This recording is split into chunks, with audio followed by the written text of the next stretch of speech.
Hey there, hey there, hey there. Once again, Facebook beloved, I am going on a quest. And it's a quest to finish this video series. And I don't know how many videos it's going to be, but we're going to do it, and we're going to do it together, right? Alright, so we are on video 14. And I'm going to be going through an overview of the Sermon on the Mount, and we're just going to break it down into categories and subdivisions. Now, if you are studying the Sermon on the Mount for yourself and you find that you have a particular, you have your own, subdivisions, or you have your own categories or your own way you like to break it down, that's 100% fine. This is by no means dogmatic. I just wanted to give you some tools to help you understand the overarching message of the Sermon on the Mount, Matthew chapter 5, 6, and 7. And the reason why I'm doing this, if you checked out that last video, I don't want to just give particular texts in the Sermon on the Mount in that you guys miss the overall message of it. So, without further ado, I just want to lay out what I feel is the overall message kind of broken down in subdivisions. So here's kind of my layout. Sorry if I misspelled anything or if there's some misunderstanding there, but I thought I'd just give you guys a look at that. You can just press pause and write that down if you want to. My handwriting's not the best, but I thought I'd just give you guys a look at that. But the way I break it down is there's a general part, and then there's a particular part.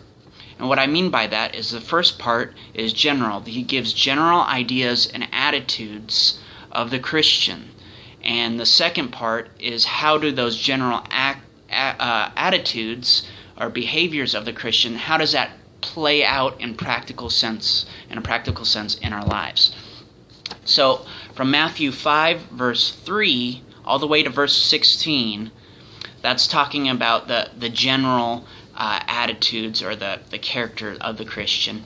And from the rest of the Sermon on the Mount, basically, verses chapter 5, verse 17, all the way to chapter 7, verses 27, that's particular, and how does that play out in the Christian's lives in certain circumstances.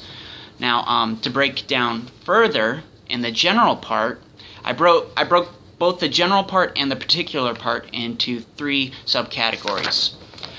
In the general part, verses 3 through 10, that's the Beatitudes, right? That's talking about the characters of the Christians. Remember, it's the Beatitudes, not the do attitudes. This isn't something you're trying to achieve within yourself, but rather because you have a new nature, this is a way you are to be. This is how it comes from you. It comes from a spirit of grace and connection and love and prayer in the Lord. Not that you have to be perfect in it necessarily, but you strive for that perfection, and that you can really have real breakthroughs in your life. So verses 3 through 10, the character of the Christians, the Beatitudes.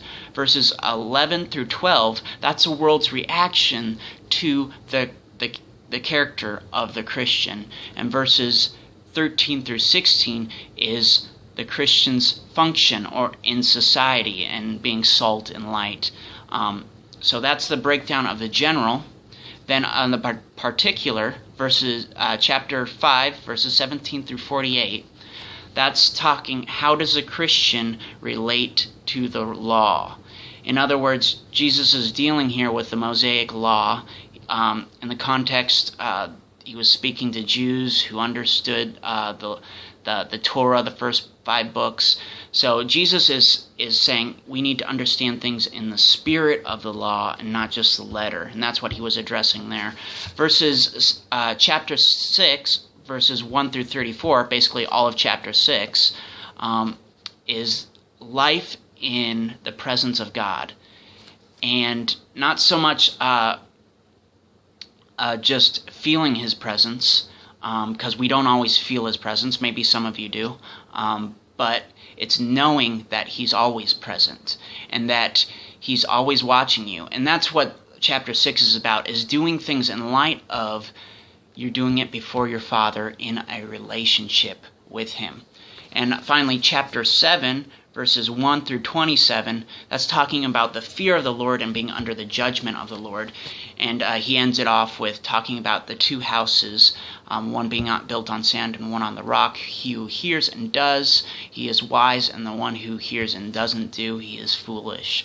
And so it's talking about living in the fear of God, and it's not being afraid of God, it's knowing that God is watching and that God is judge, and that we're going to live every moment in light of that moment. All right, so that is my brief overview. If you want another look at that, that's how I wrote it down. If you feel that it should be broken down more or less, you can definitely feel free to do so, but that's as much as I could get into a short video like this. So I want to bless you guys, and have grace to study, have grace to live it out, and have grace to know Him in the midst of it. And do not feel discouraged. Do not grow weary in doing good. All right? Bless you guys, and catch you later. Bye.